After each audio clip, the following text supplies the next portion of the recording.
Quin bellíssim escafandre que et poses, perquè l'ocell silent, el de la gàbia irrespirable, sense reixes ni banyeres, no et piqui les ninetes, i així, ben protegit, puguis copsar les gemmes d'uns altres ulls més nets que et redimeixin, amb llurs agulles clíniques, del fanguissar de l'ànima, on el somni és la lluita pel somni.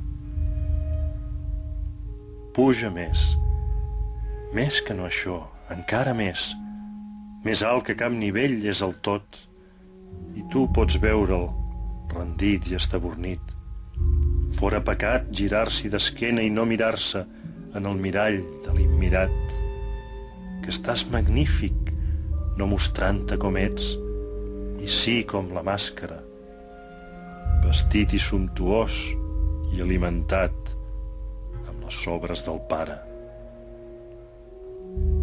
Doncs menja força i beu-te fins al més fons de l'espectacle cèl·lic, tot el calze del creat i increat. D'ara endavant, el teu front, net de misèries, suarà fosfòrics granets de lluna desolats. Però si un dia tornes a casa i esperes reposar en tou de carn germana, sàpigues, home de bona voluntat, que per haver glorificat el Déu de les altures, mai més no trobaràs indret de pau a la terra. Seguiràs la ruta del cel on no hi ha cel. T'enyoraràs, cauràs de la ment a les ungles, en el pitjor dels estimballs, amunt.